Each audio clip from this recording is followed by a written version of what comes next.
We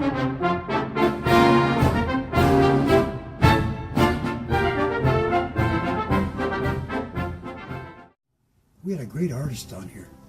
I'd heard about that. And he drew up some things on my yearbook. And I think Ernie mentioned it. Yeah, but it was Nick. The guy's name was Nick something. But he was a great artist. He went out there and he painted the ship's logo on the back of the airplane. And the pictures in that cruise book. It's got the Orlek emblem, the whole thing on the tail of that airplane. You'd say, somebody's going to be mad. Yeah, just a little bit. But I think Ernie and those guys, they were talking about, going off and getting TV antennas and all different things, that they did. You could.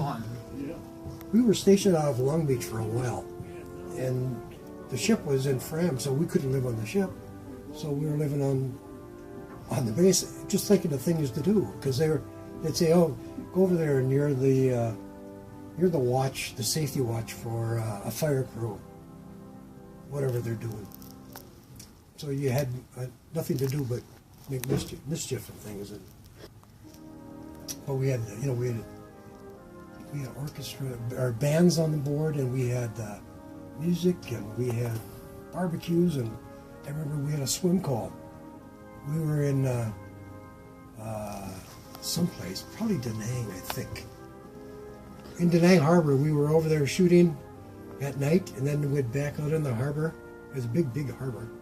You'd back out in the harbor and anchor, throw your lines over the board, over the ladders, over the side, and you'd have swim call. And the guys would just be out there swimming all over heck. And they have these rope ladders, like you've seen in World War III. And you would just climb. And you'd climb up those ladders. Well, we'd have one guy up here with a gun for sharks. And somebody said shark one time, and there were 30 guys clambering up the ladder over the top of each other. Nobody wanted to be in there. I was telling him before, I was back here. I told you about my mess cooking duty. I was in the back to the mess cooking. I ran a potato peeler when I first started, so we had all these pots and pans that were always scuzzy back there. So I would take them back here back by the fanfare, by this big back end baffle back there.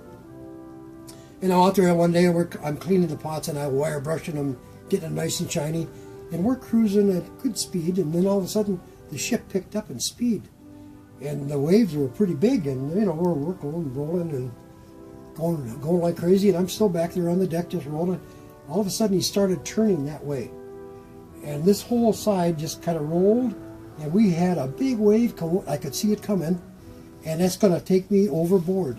I dove behind the fanfare baffle back there and held on, and the water just came right over and blew the pan over, and I'm scared to death back there, but I was safe. But it's one of those events, one time again, just wow, my initiation to mess cooking. But I've never seen the ship since I left. I left December of '66, and the first time I saw it was in the movie Winds of War. You ever see that? I haven't. Yep. Yeah. I had read that book and I watched it on TV. There's my ship. There it is. That was the next time I saw it. And I used to work out of Bremerton in Seattle for a while. And it was up in the reserves up there. It was a Navy Reserve training ship, and I wanted to get over and see it, but I never did. But I got pictures of it now. I'm going to put them on my Facebook page, and a couple of guys I want to see it, want them to see it, that weren't on here with me.